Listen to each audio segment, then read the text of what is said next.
everybody. What's going on? It's Monday, and it's Yeah. movie time. Yep. So, this is a movie that I had actually been wanting to see for a really long time, but for whatever reason, we never got around to it. Yeah. My buddy helped make this movie. Yes. Yeah. We have a friend named Brian Hackett. Yeah, I went to military school with him. Yeah. Southern California Military Academy back in the 80s. We used to hang out together. So he ended up as a sound guy working for Hollywood type studios. He knows Crussell and shit. Friends with Crussell. Worked with him. Worked with a bunch of people. And he was bugging me, man. He's like, man, you got to see this movie. You're going to love it. I worked on it. And never got around to it. We had other shit hitting us. People were sending us DVDs or Blu-rays to review. And finally, it came up to where this was available on Amazon, right? It was on Netflix. It's on Netflix actually. Okay. Because I was like, I know that I saw it when I was scrolling through one of our services that we paid for. So I was like, so we should probably pull the trigger on that. Because like I said, I've been wanting to see this like almost since it came out. Yeah. Because I heard about it, you know. So we saw it, man. It was fucking all-star cast, man. A lot of unexpected fucking stars show up. I had forgotten how star-studded this cast is. Mel Gibson's in it. Don Johnson's in it. Yeah, Don Johnson he's in like one scene, but yeah, he's in it. All kinds of people are in it. Vince Vaughn is in it. Yeah. Jennifer Carpenter is in it. Laurie Holden, also known as Andrea from The Walking Dead, she's in it.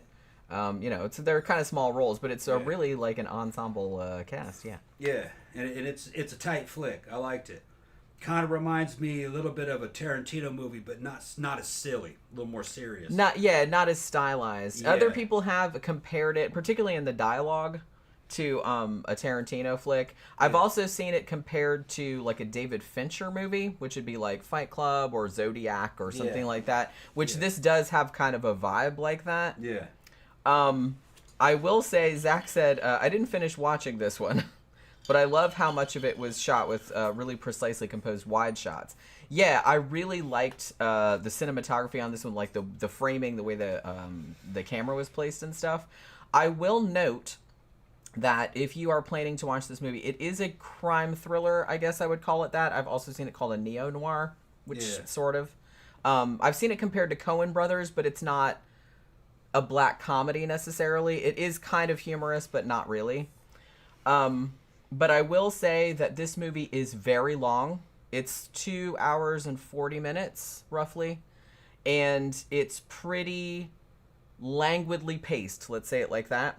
But you enjoy it, though. Yeah, but on the other hand, I actually got quite involved with it, despite how there's like long scene. There's seriously like a long scene of like Mel Gibson and Vince Vaughn like sitting in a car, like doing a stakeout, and like Vince Vaughn eating an egg salad sandwich. Yeah. And it's like a really long scene. And then like at the end, like Mel Gibson has this great line about how like a single red ant could have eaten the sandwich faster than he ate it. Well, there's all kinds of things about the movie that I like that. There's a lot of just like characterization and stuff, and little conversations that characters are having, and it's a bunch of different stories, and they all just kind of converge. Yeah, kind of like a Tarantino. It's structured kind of like a Tarantino movie. If you like Reservoir Dogs, you'd like this. If you like Pulp Fiction, you'd like this.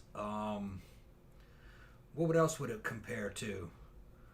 Like I said, I feel like it's like a Tarantino film, like in the dialogue and the structure, in the way that it's kind of like longer, and where there's like a lot of scenes where it's just like kind of like talking and stuff. It's more like a David Fincher movie, like Seven or something like that. Yeah. But then it has periods of like brutal violence and like brutal. I don't know if you knew this, Tom. But the writer and director of this, who's S. Craig Zahler, this was his third movie. Guess what his first movie was? What? Bone Tomahawk. Oh, okay, yeah. So this is the same guy that did Bone Tomahawk. Okay, good. He also did a movie called Brawl in Cell Block 99, which I have not seen yet, but I've heard it's very good. Vince Vaughn was also in that one, playing a completely different character to what he plays in this. But I've heard a lot of good about that one, too, so I'll probably have to see that one as well. The movie is a weird mixture of, like, realism, and the tone is kind of realistic, and then some bizarre shit would happen out of the blue. Like, Tarantino's always kind of stylized and bizarre. This one, not really. It'd be kind of like gritty and real. Then all of a sudden, some bizarre character shows up, and it kind of, I don't want to say it's jarring, but it kind of adds a certain weird texture to it. You get a little bit of discombobulated sometimes, like the French assassin guys. Yeah. And the way they were. You're like, is this serious? You know, it just, it was. They were just weird dudes. They'll introduce characters just to give them a backstory because that's a victim that's going to get killed off later. So you know who it was. You know, yeah, like, there is there's one weird shit character. that it does. Like, this movie came out in 2018, and maybe some people haven't seen it, so I don't want to, like, spoil it. Yeah. But there is one character in this that's introduced probably, like, an hour and a half into the movie. Yeah. Just out of the blue. And you're like, what the fuck does this have to do with anything? And then you find out, like, they're in it for maybe, like, 10 or 20 minutes, and then they get killed. Yeah, they get killed, yeah. Like, in a very... So it's just, so you were kind of like, well, what was the point of that? But I think the point of it was... I don't know. I just like the way this is kind of like a tapestry of just these characters, which, like I said, yeah, you could argue that maybe some of it could have been cut out and it wouldn't have mattered, but I don't know. I think it added some kind of like something to it, you know what I mean? Yeah, and the basic story is some foreign guys led by some weird dude dressed all in black. He's kind of like something out of Soldier of Fortune or something, you know, like an old Soldier of Fortune magazine, all black BDUs and down black goggles. You never see his face. Him and two other ones with Uzis, suppressed Uzis. They're going around killing people to save up the money to get a van, like a security van, to do a heist at a bank to steal some gold. That's what they're trying to do. And then two black guys who grew up together. One of them just got out of prison, needed money. His mom was prostituting herself, and he was trying to help her and his little brother. And they get involved with this heist and go to work for these three dudes, three mysterious assassin dudes. One of them sounds French, to do this heist. It works for them. Turns out they're gonna be killed anyway. The French guys aren't gonna let these guys live. They hired them to kill them, basically. They use them as drivers and shit. You got that going on. And then you got these two other characters who are detectives. One of them played by Mel Gibson. Who was the other guy? Vince Vaughn. Vince Vaughn, yeah. And they're kind of... the Mel Gibson characters, he's kind of washed up. He's been on the force forever. He never really got promoted. He was kind of a loser. He's a cranky old boomer. Yeah. He's got to move his family out of his neighborhood because it's getting bad, and they're trying to harass his daughter and shit. And his wife has multiple sclerosis. She has MS. Yeah. And he and his partner get kind of on a 6-week suspension. Yeah. Because they roughed up a dude and kicked him in the head when he was handcuffed. He was like a drug dealer, and they were like arresting him. Yeah, and they did weird shit during the drug bust. It's funny, not funny, but it's cool the shit that they were doing. They're old school. They didn't adapt with the times, and they said, no, we're not going to adapt to modern times. You know, we're going to do it the old school way. You know, like getting naked girls wet fucking during the arrest and putting fans on them to make them cold to ask them where the drugs are, that kind of shit. Anyway, they get suspended, and Mel Gibson says to his partner, they have all this equipment that they're going to use. He says he has a lead on this gangster that's come over they don't know what he's going to do, but it's the guy. They're going to steal the gold. But they don't know that it. They don't know what the heist is. They don't know what it is. Yeah. They just he got the Udo Kier is in this too. Yeah, Udo Kier's in it. Yeah, he's the guy that gives him the lead. Yeah, because I was like, ooh, Udo Kier. I'm always excited when I see Udo Kier. I love him. But yeah, he was the guy that gave him the lead. So the lead was kind of nebulous. Yeah. So they didn't know. They knew that it was some kind of big something. It was a drug deal or a big something or other. And so they didn't know what it was. They just said, well, there's going to be some money exchanged, and we're going to take that money. Right. So pretty much the whole middle part of the movie is them like just staking out these guys and like trying to like follow them and figure out what they're going to do so they can intervene and like take whatever money. Yeah, they thought it was going to be a drug deal, but it wasn't. It was a bank robbery, and they were going to steal all this gold. Gold bullion, yeah. Yeah, gold, these little bars, little gold flat bars. Yeah. And they're going to steal the gold from the robbers. Yeah. And they kind of justify it, you know, as well, I've been on the force forever, and we put so many dudes behind bars, and look, you know, they're not paying us, that kind of shit. We're eventually we're gonna level up. We're gonna steal some gold from these. We're gonna steal shit from these robbers, and they don't know what it's gonna be. It turns out to fucking be a bank heist gold, Yeah. and they killed some people during the heist. Yeah.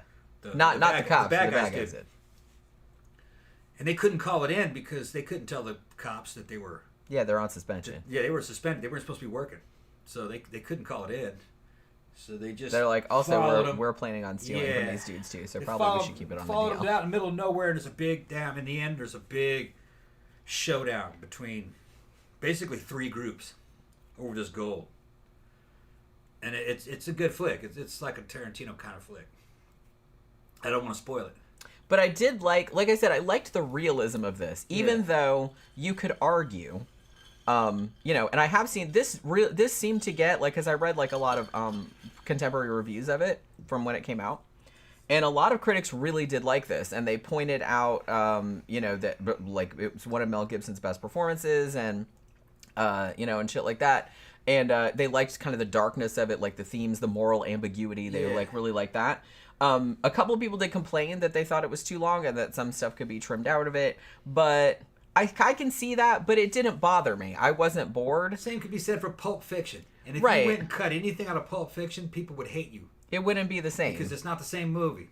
Yeah, you're supposed to enjoy it. There's long scenes in this of, like I said, Vince Vaughn eating a sandwich in the car. There's long scenes of them just kind of, like, sitting, watching these people. Yeah. But what I liked about that, though? They're getting on each other's nerves. Right. And like an old married couple. And it's, like, super funny. Yeah. And it's just kind of like, because the two of them play really well off each other. Because, Vince Vaughn is obviously, like, a lot younger than Mel Gibson.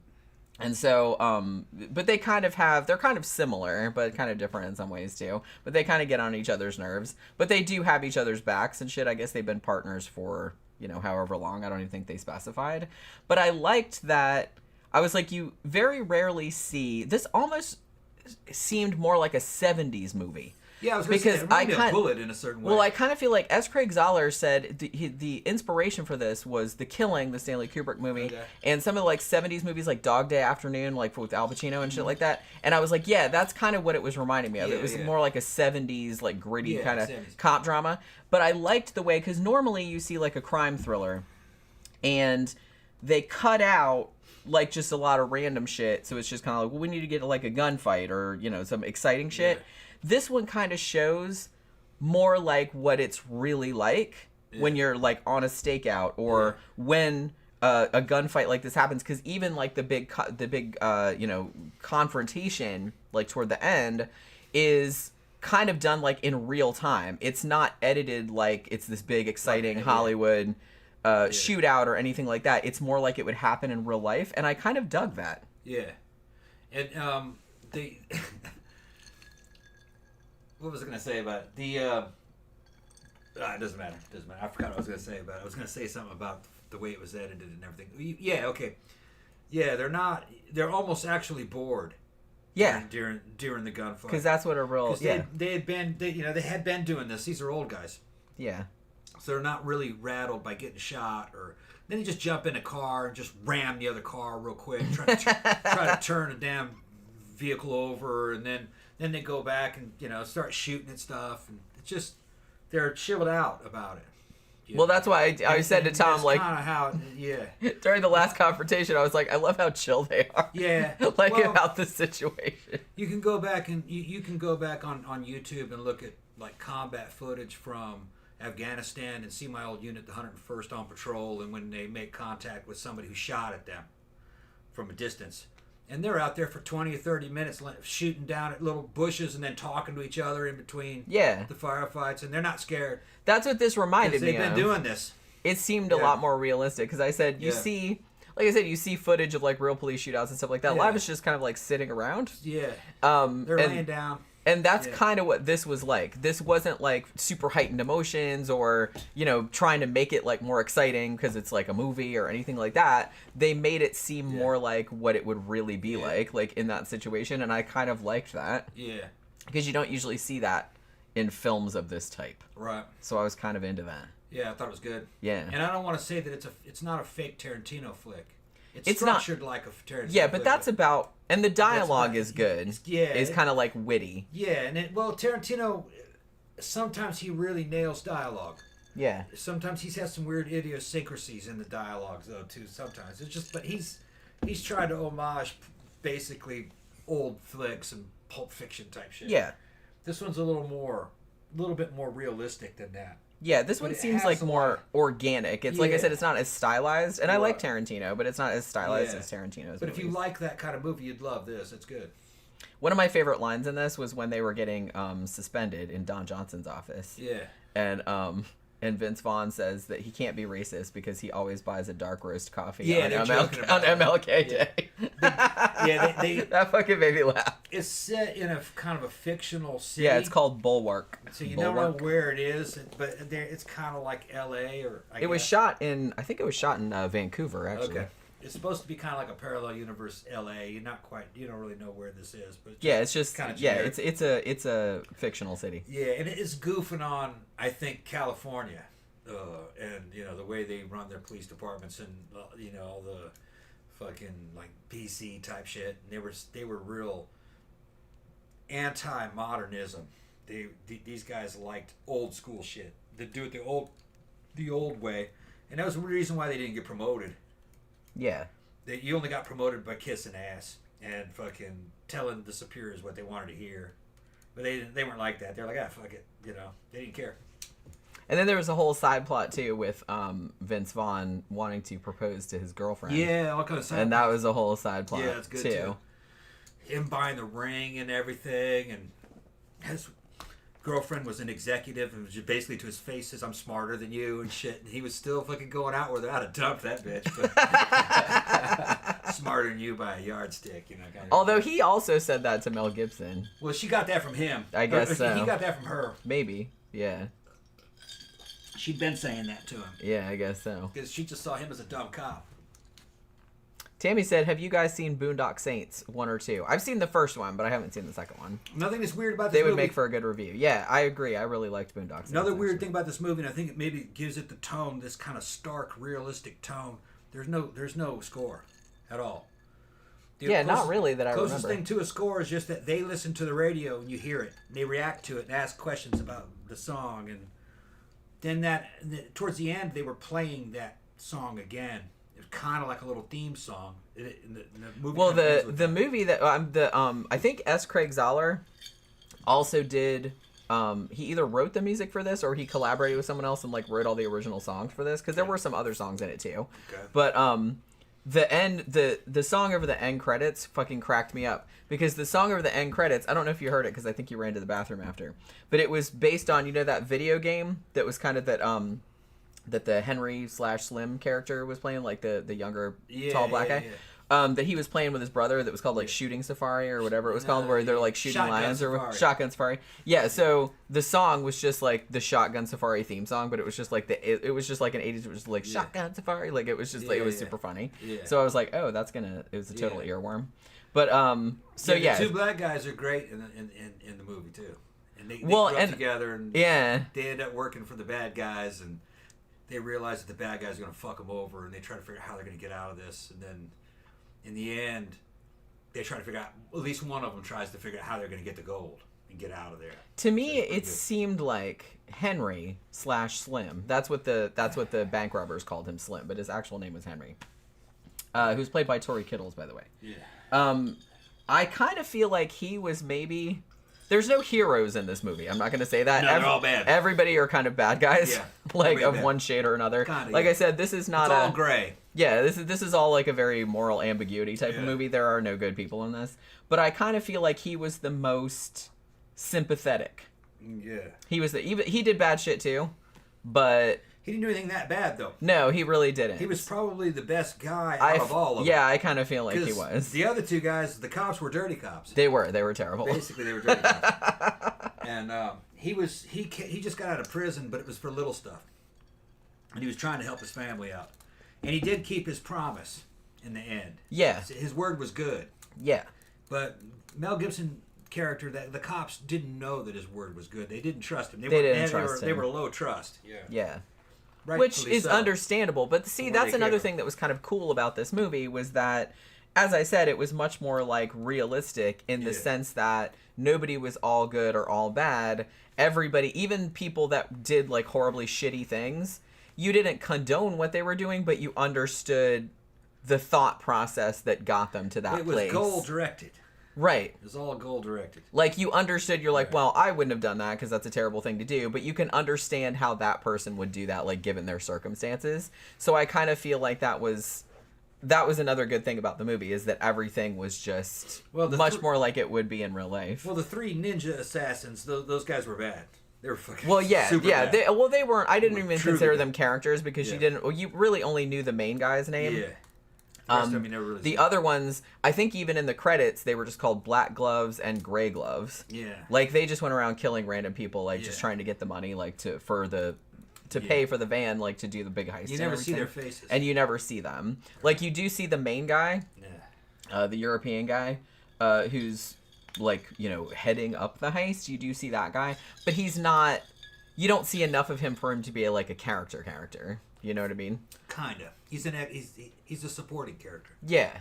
So he's definitely a bad guy. He doesn't really have any redeeming qualities at all. But like the other characters, even though they do horribly shitty things, and a couple of times like when some of the characters did shit, I'm like, oh man, shit, that sucks. But you understand like why they did it though, and like why they thought they had to do that. Yeah.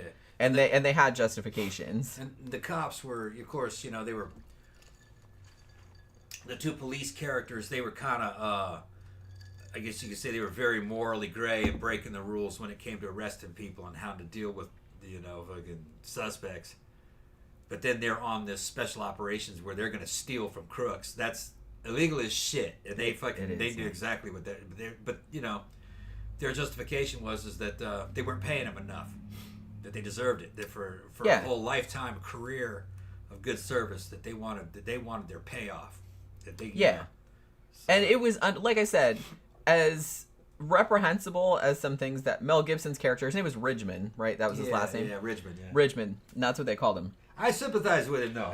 That's what I mean. Yeah, he wasn't it's a bad like guy. even though he did some reprehensible things, like He's you been could getting fucked over. Yeah, you could understand like why. Yeah. Like if I was in that situation too, I might think about doing the same kind of shit. You know what I mean? He was getting fucked over, but he was trying to help his family out of a jam. Yeah, like I said, they didn't have enough money to move. He hadn't been promoted like in all this time. And his wife was sick, couldn't go back to work. Yeah, his wife had MS. His wife was like a former cop. Yeah. And she, you know, could barely walk anymore. And you know, and he just wanted to provide for them, and that's like very understandable. And you can understand why he would be like, you know, fuck, he got suspended because without pay, because he got filmed like doing which, you know, kicking in some dude's head, which you shouldn't do, obviously. But you know, but he got mad because he's like, oh, that's gonna go viral and everybody's gonna you know, say this and that. So he got suspended. And he never got promoted in all those years. It was 20-something years. He never got promoted. Yeah. Because he just wouldn't play politics. Yeah. Which, like I said, you kind of have to, like, in every position that you're in, just because you have to deal with people, and dealing with people, that's just what that entails. It's like, I don't like it either, but, you know, that's what you have to do. And if you can't do that, then that's kind of where the chips fall. Yeah, you need to start your own business. Yeah. If you can't play politics. But, I mean, that's kind of like... Like us. Yeah. Yeah. But, yeah, so that was kind of the position he was in. So, and he, at this point, like, in the movie, he's like, look, I'm, like, 60 years old. I'm too old for this shit. It's like, I don't really give a shit anymore.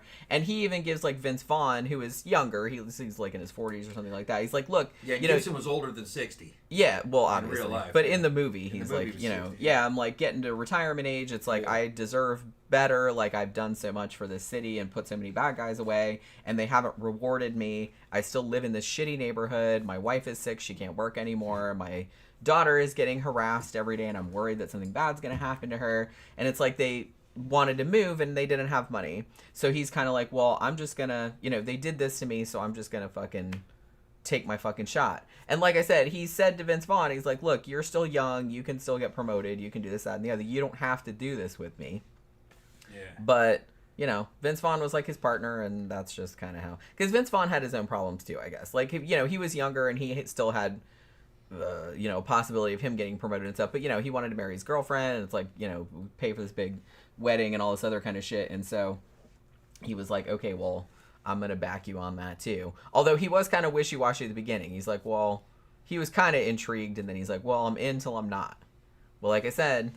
They didn't know exactly what they were getting into was the thing. And they just had to roll with it as it was happening. And because they didn't know all they had was this tiny lead. Oh, this guy, and there's some big thing going down, like some big money exchange. Like I said, they thought it was just like a drug deal, and it would just be like, wham, bam, thank you, ma'am. They would just go in there and like steal the money, and it would be fine. But it turned out that it was like much bigger than that. And then like once they were kind of embroiled in it, they sort of had to like see it through to the end.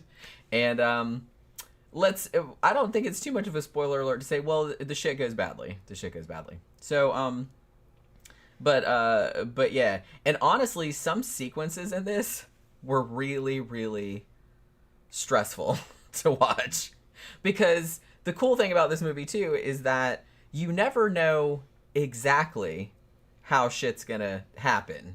So there's, like, a lot of the scenes, like, particularly, like, sort of the scene toward the end where they're, having the big confrontation, like over the gold and everything, or even like the scene before that, like with two black guys like driving the van, and it's like because there's just like this tension in the air because you never know when some bad shit's gonna go down, because sometimes somebody just gets fucking shot out of nowhere. Yeah, no warning. Also, for fans of Bone Tomahawk, and that movie was just kind of like a pretty languid kind of like cool western, and then at the end it just goes like super gory. This one's not as gory as that, but I will note that if you're squeamish, it does have one scene where a dude is cut open and something is cut out of his stomach. So. Yeah, it didn't show much though. But it didn't show much of it. Yeah. Not like Bone Tomahawk, which if you haven't seen Bone Tomahawk... Yeah. That was a good movie. Whew. Yeah. That was something. That was a trip. That scene was like really something. Like I've seen worse. It's not the worst thing I've ever seen, but it was pretty bad. Yeah. It was pretty bad. This isn't that bad. But thinking about it is pretty gross. It doesn't show as much, and it's kind of in the dark, but you can still kind of tell what's going on. But it's kind of a similar kind of situation. You know what I mean? Zach says, to me, this movie seemed like a weird halfway house of like something a big studio would put out and A24 would make. It did kind of seem to be like on the cusp of...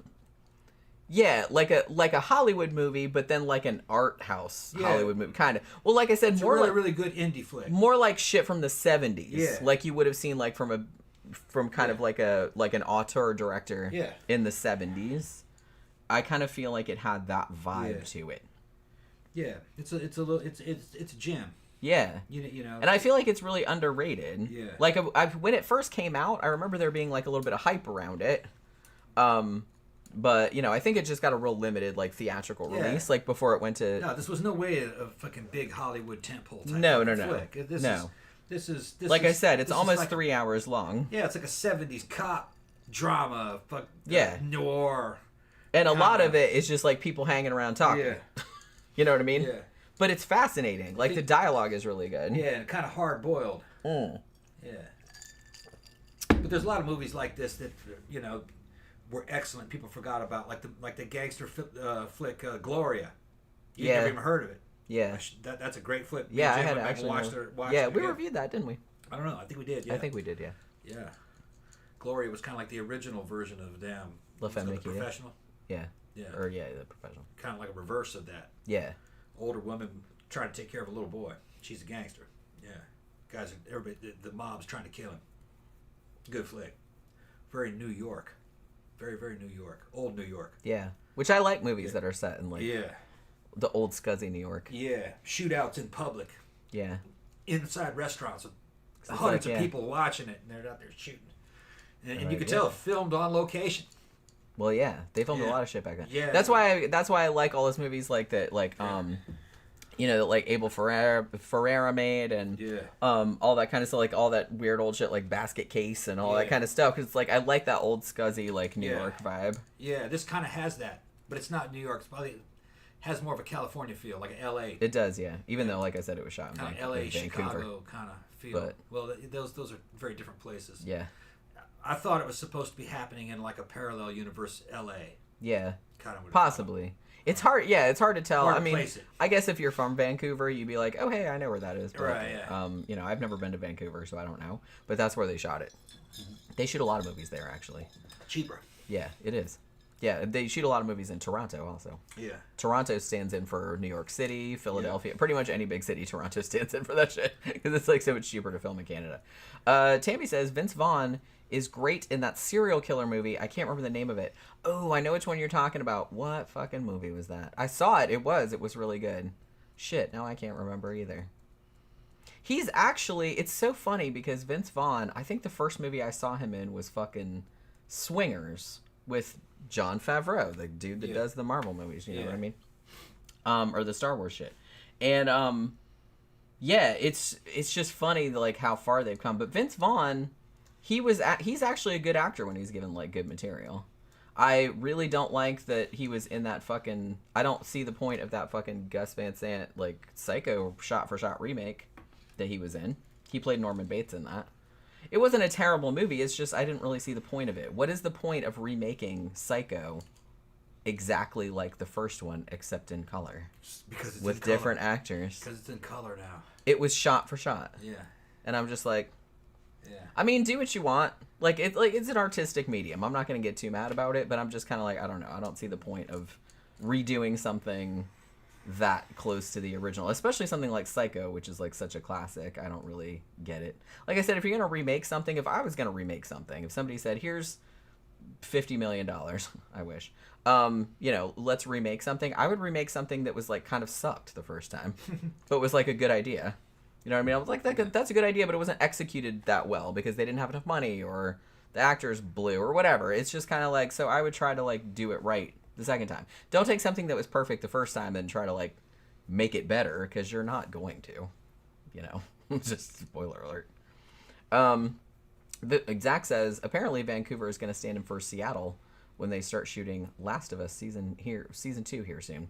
Yeah, like I said, they film a lot of shit in Vancouver and Toronto because it's just generic big city, you know what I mean? Camp Guy said Brian Dennehy was in a John Wayne Gacy movie. Now that I'm thinking about that, that's actually kind of perfect casting. Brian Dennehy does kind of look like John Wayne Gacy a little bit. Tammy said, ever see Fred Claus? Vince plays Santa's brother. I did not see that. That does not look like the title of a movie that I would watch. But maybe I'd watch it. I was going to say something else too about, because you said something about The Last of Us. So we did actually watch the first episode of the new Walking Dead spinoff, Daryl Dixon. It was pretty good. It was actually pretty good. I liked it. Well, I'm going to buy the whole season. Like, kind of I liked that they went kind of in a different direction with it. If you don't, like, at the beginning, I'm not going to spoil it because it just came out, but Daryl, I didn't see, like, we haven't seen The Walking Dead in a long time, so I don't know, like, what happened, like, leading up to this, because I think the last couple seasons we didn't see them. But he just basically washes up on some fucking beach in France somewhere. Yeah, he was strapped to the bottom of a dinghy. Yeah. It was upside down. I guess he got thrown off a ship or something. Yeah. And so the whole thing is just... So I was like, I like that. I like that they kind of transplanted it over to, like, a completely different country, a completely different setting. Like, it's got this medieval, and there's, like, a nunnery and shit. I'm like, that's kind of cool. They have a new religion. Yeah, that's kind of cool. Yeah. I liked that. I thought it was a good idea. So, it might suck as it goes on. I don't know. But I thought the first episode was actually really good and actually wanted to... They sell the whole season for $10. Yeah, so we might actually end up watching that. Gonna see Expendables 4, too. Probably Friday. Yeah, I think because I think that starts. Yeah, I think it starts on Friday. Yeah. So we're gonna go see Expendables 4 now. Yeah, it looks good. Do I need to have seen the first three? No, you've seen the first three. I've seen the first one. Did I see the second one? Yeah, I think so. I don't remember a single fucking thing about it. I really don't. Doesn't matter. It doesn't matter. Yeah, I feel like it's not. This is not like a think piece. It's not like I really have to be like, who is this now? Right. Who's gonna be in this one? Everybody. Everybody? Yeah, I don't know. They didn't really say. Not Steven Seagal, though? No. Steven Seagal. They asked him, he wouldn't come. Oh. He wouldn't come. But Chuck Norris. They thought he was in Is Chuck Norris in it? No. Oh, that's right. No more Chuck. Because they were like, get the hell off our movie. Chuck you non-swearing motherfucker. Yeah, Chuck won't let you swear. That's why Expendables 3... I could never hang out with Expendables 3 theatrical release isn't any good. But if you get the Blu-ray... and watch the director's cut. It's real good. It has all the shit that Chuck Norris made them cut out. Why does anybody listen to Chuck anymore? I think it was 3. It's either 3 or 2. We'll have to fucking watch that. I actually like 3 the best. A lot of people didn't like it. 3 had Antonio Banderas in it. Okay, see, I didn't see that one. We'll see 3. You've probably seen 2, huh? I think. What happens in the second one? I forgot. I forgot. You forgot to. I know I saw the first one because you showed me the first one. Yeah. You might have shown me the second one, but I don't remember it. I think I showed you the second one. Okay, well, we can watch the third one. I think you'd like the third one the third one the best, probably. The third one's good. Well, the director's cut. We can watch it tonight if you want to. Okay. Tammy said, I love the new Walking Dead. Daryl is such a great character. So she's talking about the Daryl Dixon? Yeah, the Daryl Dixon one. So I guess she's seen more than one episode of it. Yeah, I don't know how long it's been out because I just remember like seeing ads for it recently, but that doesn't mean anything. Problem with The Walking Dead is after season 4 or so, the writing went to shit. It wasn't realistic. They started to try to homage the comic books too much, and a lot of that shit did not fucking work in live action. Yeah, a lot of it was just kind of too silly. Yeah, it's silly. Like you said, like the weird ant people. People and people with tigers and shit. That might have worked in a comic book, but that doesn't work in real life. The first 4 seasons, the first 4 seasons of The Walking Dead, were great. That was great survival adventure lessons. You had to be hardcore to live in it. Then they decided, we have to have people that are from our audience, they're in the zombie apocalypse, and they can survive too. Nah, catastrophes are evolutionary bottlenecks. Most of the people die. First, because of the way they are. The only people that have survived is because of the way they are. And in a situation like that, they'd all be psychos, pretty much. Psychos that could work together. Remember the claim guys? The guys that walked around just claim shit? Yeah. That's actually realistic. That's like some shit that they would do. Just a bunch of crazy dudes running around saying, that's mine. I claim that. And then they would just rape and kill people, basically. There'd be a lot of that. Those dudes reminded me of when your little brother used to go in the refrigerator and there'd be a cupcake and then he would lick it and then you put it back. Yeah, mine. You'd be total assholes. Total assholes because they would have been bums. They would have started off as bums basically. People that already had survival skills, they could just sleep outside and live off of nothing. They'd have a lot better chance of surviving because they'd been surviving, and it gets easier for them because now there's stuff that they could just pick up and use. So, and then there'd be what was his name? The governor's camp. Yeah. You see stuff like that. Living in the prison. Remember when they lived in the prison? You'd see that kind of stuff. Right. But you wouldn't see ant people. Yeah, it started to get a little silly after that. Like these weird communities they kept. It's look, these are all the people that were all the Renfesters, and they're wouldn't happen. They have a king and they're riding horses and stuff. I'm like, I just don't think that would happen. You'd see massive motorcycle gangs. And if they couldn't get fuel, they'd all be on BMX bikes. Because that would be good too. People don't realize that bicycles were the replacement for horses. Some of the shit that they make now is better than a horse. You don't have to feed it. Yeah, I think if a zombie apocalypse happened, I'd be getting myself a bicycle and a big fucking sword. Saddlebags, and a backpack. Yep. On one of those fucking 12-speed. I can think of 12-speed. Don't need no ammo. It's got don't need no gasoline. Yeah. Don't need no nothing. Yeah. Be like Turbo Kid. Your bike breaks down, you just get another one.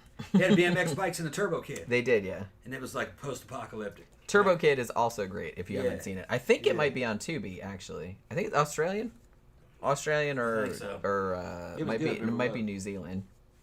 But Jack the Macaw said Tom needs his own mic. Yeah, what? That sound far away? Well, you shouldn't sound that far away. It's right there. It's right there. Yeah. It's and he talks loud. Yeah. So I don't really know. When he talks downstairs, I can hear him all the way up here. Yeah. Tammy says there are 2 episodes so far of the Daryl Dixon Show, plus a Joe Bob Briggs special. Really? Okay, so if you buy the season, you only get to see the episodes as they come out. Yeah, that's what I'm saying. I thought it was new out. So that's why when they were saying, you can buy the season, I was like, that must be a pre-order deal because I'm pretty sure that the whole season isn't out yet. Right. So it's not like back in the day you buy the season, you can just binge watch the whole season in a night. Right. Well, yeah, because it's just kind of we watched the first one. They offer the first one for free on AMC Plus. Yeah. But after that, you got to pay. You know what I mean? So we just watched it on that because we don't have AMC Plus. Zach says, when my dad watches the Colts, you can hear him screaming all the way from the other side of the house. That's fucking hilarious. Yeah. And Tammy said that's why Daryl does so well. He was a redneck from Georgia. Yeah, and he's not a big fan of, like, having to be around people. You know what I mean? Yeah, he's, like, got some, some deep down emotions and shit like that. But it's like he's okay by himself. He didn't even know how to use the internet. Yeah. Remember that? He used newspapers. That's right. Yeah. So, that's really funny. Yeah. But yeah, I'm curious to see where they're gonna go with it, because it almost seems like they have him on. It's almost like a weird, like, Messiah quest, kinda. Like, he's not the Messiah, but they kind of look like they're setting that up. So, but like I said, I'm kind of interested to see how it's gonna go. Like, it's almost like this medieval, because they have, like, all these old, like, convents and shit like that, like in France, and it's, like, pretty cool. And Tom said, well, that's maybe how they got Norman Reedus to do this. He's like, hey, we'll shoot it in Europe and you get to stay over there for free all this time and get paid. And he's like, okay, sign me up.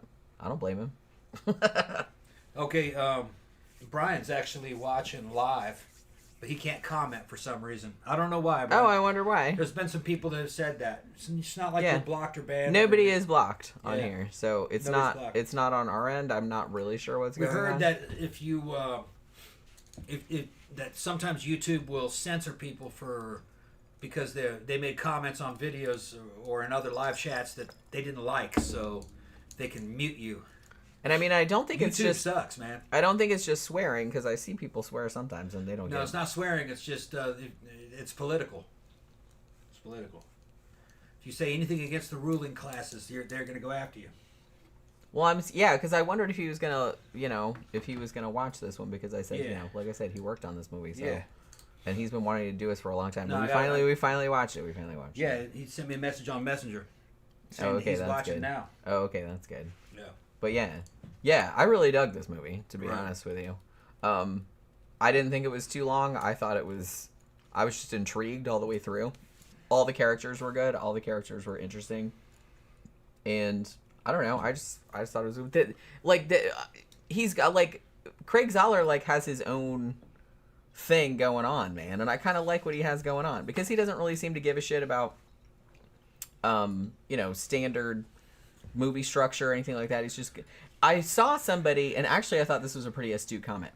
I saw somebody describe this movie that's like, it's almost like a novel, but in movie form, and it does kind of play out like that. It plays out more like a book than a movie. I think it'll be a classic.